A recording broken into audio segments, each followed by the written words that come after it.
আমাদের মাঠে যেভাবে শশা চাষ করা হয় তো আপনাদেরকে দেখাবো। তো এই গাছগুলোর বয়স কত? 20 দিন। 20 দিন। তো 20 দিনে আপনি কতবার মানে বীজ স্প্রে করেছেন?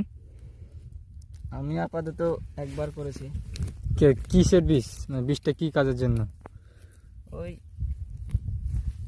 গাছের কালার ভালো হবে আর ওই পোকা, সাদামাছি পোকার জন্য। তো যে বীজ দুটো স্প্রে করেছেন বীজ দুটোর নাম বলা যাবে? সাপ পাউডার আর পপেক সুপার। সাব পাউডার, পপেক সুপার। তো দেখতে পাচ্ছেন আপনারা যে গাছের বয়স হচ্ছে 20 দিন। তো গাছে কিছু আগাছা হয়েছে, তো এই আগাছা পরিষ্কার করতে হবে না? হ্যাঁ, তো আগাছা কবে পরিষ্কার করবেন?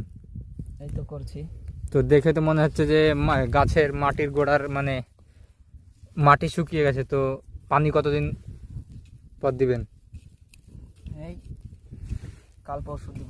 কাল পরশুর মধ্যে। তো বন্ধুরা দেখতে পাচ্ছেন আমাদের মাঠে যেভাবে শশা চাষ করা হয় এভাবে ডেনে গাছ লাগানো হয়। তো দেখতে পাচ্ছেন এখানে কীভাবে মিস্টেকভাবে যে এতটি গাছ বাড়াচ্ছে। তো আল্লাহ মানে প্রতিটি মাটির কোনাতে বরকত রেখেছে। তো দেখছেন কতটি গাছ বাড়াচ্ছে এক জায়গাতে, ভয়ঙ্কর লেভেলের গাছ।